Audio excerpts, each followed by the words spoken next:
নমস্কাৰ সকলোকে স্বাগতম জনাইছো এই ভিডিঅ'টোত আমি অসমীয়া গীত আৰু ইয়াৰ গীতিকাৰৰ লগতে কণ্ঠশিল্পীৰ নাম আলোচনা কৰিবলৈ আগবাঢ়িছো পূৰ্বৰ পৰীক্ষাসমূহত ইয়াৰ ওপৰত যথেষ্ট প্ৰশ্ন অহা দেখা গৈছে তাৰ প্ৰতি লক্ষ্য ৰাখি আগন্তুক পৰীক্ষাসমূহৰ বাবে এই ভিডিঅ'টো প্ৰস্তুত কৰিছো আশা কৰো আপোনালোকে ভিডিঅ'টো সম্পূৰ্ণকৈ চাব এই ভিডিঅ'টোৰ প্ৰত্যেকটো প্ৰশ্নই আপোনালোকৰ আগন্তুক পৰীক্ষাৰ বাবে যথেষ্ট প্ৰয়োজনীয় আজিৰ প্ৰথম প্ৰশ্নটো হৈছে দীপালী বৰঠাকুৰে কণ্ঠদান কৰা জুন ধনে জোনালীতে শীৰ্ষক গীতটিৰ গীতিকাৰ কোন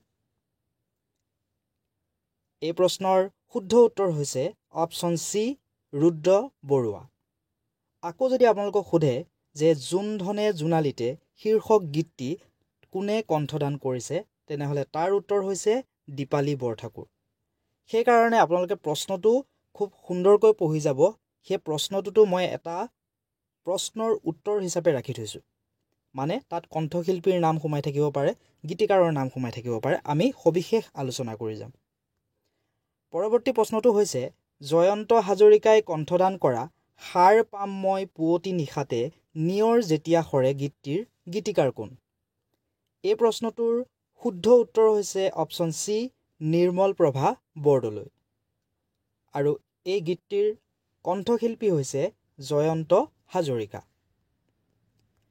পৰৱৰ্তী প্ৰশ্নটো হৈছে জয়ন্ত হাজৰিকাই কণ্ঠদান কৰা এয়াতো নহয় অহাৰ সময় গীতটিৰ গীতিকাৰ কোন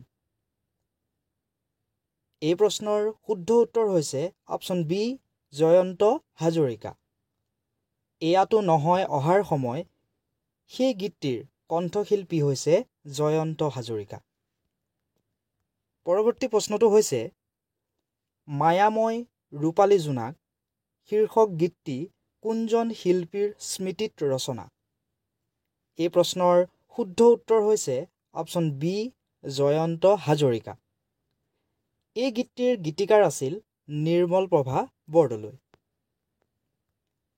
পৰৱৰ্তী প্ৰশ্নটো হৈছে জয়ন্ত হাজৰিকাই কণ্ঠদান কৰা সন্ধ্যা যেতিয়া তুলসীতল গীতটিৰ গীতিকাৰ কোন এই প্ৰশ্নৰ শুদ্ধ উত্তৰ হৈছে অপচন এ সতীশ দাস আৰু সন্ধ্যা যেতিয়া তুলসীতল সেই গীতটিত কণ্ঠদান কৰিছিল জয়ন্ত হাজৰিকাই পৰৱৰ্তী প্ৰশ্নটো হৈছে জয়ন্ত হাজৰিকাই কণ্ঠদান কৰা মোৰ মিনতি তৰা হৈ যদি তোমাৰ আকাশ চুব শীৰ্ষক গীতটিৰ গীতিকাৰ কোন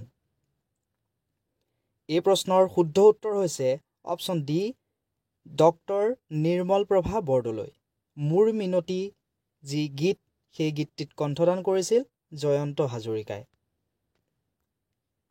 পৰৱৰ্তী প্ৰশ্নটো হৈছে ডক্টৰ নিৰ্মল প্ৰভা বৰদলৈয়ে ৰচনা কৰা নাহৰ ফুলে নোখোৱাই যদি তগৰ ফুলে খুৱাব শীৰ্ষক গীতটিৰ কণ্ঠশিল্পী কোন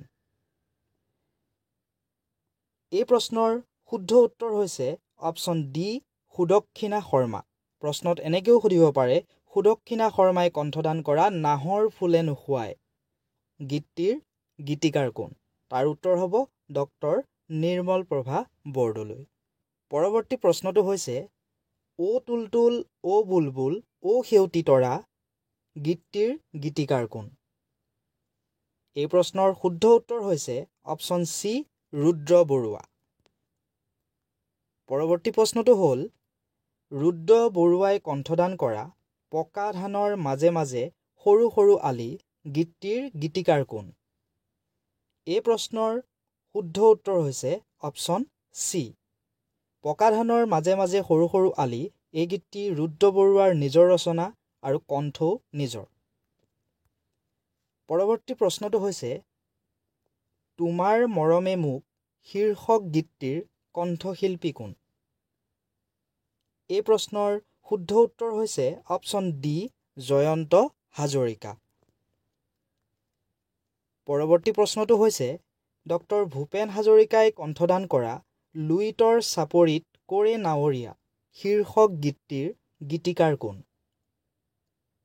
এই প্ৰশ্নৰ শুদ্ধ উত্তৰ হৈছে অপচন এ পাৰ্বতী প্ৰসাদ বৰুৱা প্ৰশ্নত সুধিব পাৰে লুইতৰ চাপৰিত কৰে নাৱৰীয়া গীতটি কোনে গাইছিল বা কোনে কণ্ঠদান কৰিছিল তাৰ উত্তৰ হ'ব ডক্টৰ ভূপেন হাজৰিকা পৰৱৰ্তী প্ৰশ্নটো হৈছে মহানন্দ মজিন্দৰ বৰুৱাই কণ্ঠদান কৰা মন হীৰাদৈ শীৰ্ষক গীতটিৰ গীতিকাৰ কোন? এই প্ৰশ্নৰ শুদ্ধ উত্তৰ হৈছে doctor Upen Kakati, option D. প্ৰশ্নত সুধিব পাৰে মন হীৰাদৈ গীতটিত কোনে কণ্ঠদান কৰিছিল? তাৰ উত্তৰ মহানন্দ মজিন্দৰ বৰুৱা। আজিৰ পৰৱৰ্তী প্ৰশ্নটো হৈছে আৰতী মুখাৰ্জীয়ে কণ্ঠদান কৰা শিলে শিলে ঠেকা খালে নিজৰাৰে পানী শীৰ্ষক গীতটিৰ গীতিকাৰ কোন? এই প্ৰশ্নৰ শুদ্ধ উত্তৰ হৈছে অপশ্যন ডি কেশৱ মহন্ত। এই গীতটিত কণ্ঠদান কৰিছিল আৰতী মুখাৰ্জীয়ে। পৰৱৰ্তী প্ৰশ্নটো হৈছে ডলি ঘোষে কণ্ঠদান কৰা নাহৰ ফুলা বতৰতে মোৰ শীৰ্ষক গীতটিৰ গীতিকাৰ কোন? এই প্ৰশ্নৰ শুদ্ধ উত্তৰ হৈছে অপশ্যন বি হীৰেণ গোহাঁই আৰু কণ্ঠদান কৰিছিল ডলি ঘোষে। আজিৰ পৰৱৰ্তী প্ৰশ্ন হৈছে কি নাম দি মাতিম মাতিম তোমাক শীৰ্ষক গীতটিৰ গীতিকাৰ কোন? এই প্ৰশ্নৰ শুদ্ধ উত্তৰ হৈছে option C doctor Nirmal Prabha Bordoloi আৰু গায়ক হৈছে ৰমেন বৰুৱা, দীপেন বৰুৱা আৰু গায়িকা আছিল নিৰ্মলা মিশ্ৰ। আজিৰ পৰৱৰ্তী প্ৰশ্নটো হৈছে জয়ন্ত হাজৰিকাই কণ্ঠদান কৰা আগলতি কলাপাত লৰে কি চৰে শীৰ্ষক গীতটিৰ গীতিকাৰ কোন? এই প্ৰশ্নৰ শুদ্ধ উত্তৰ হৈছে অপশ্যন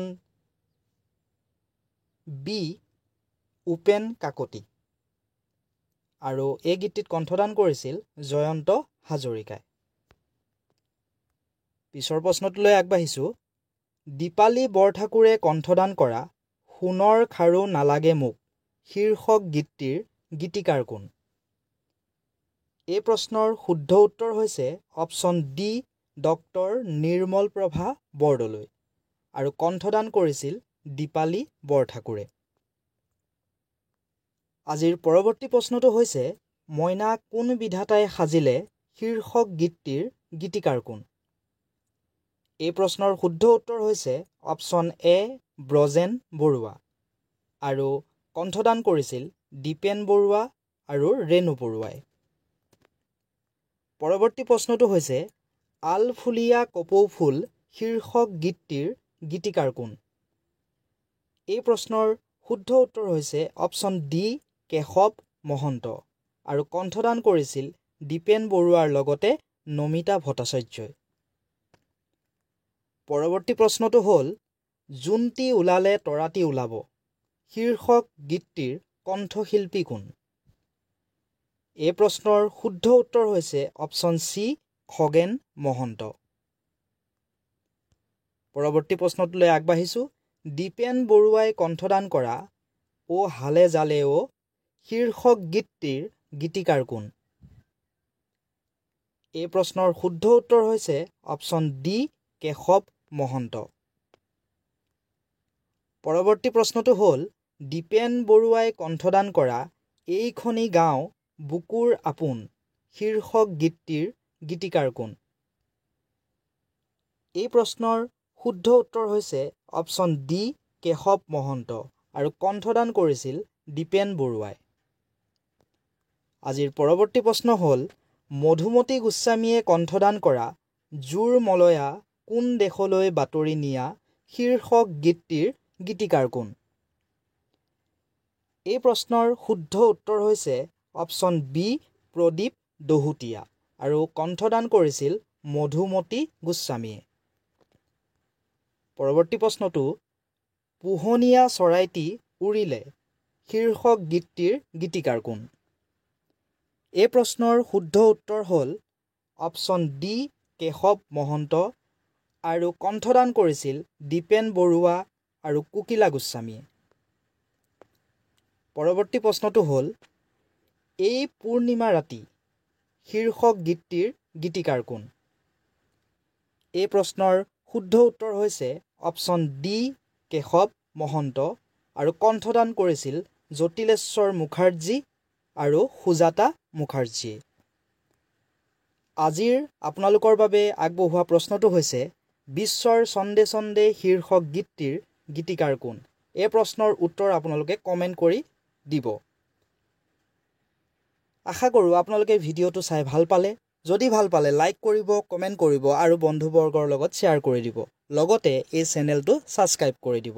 ধন্যবাদ।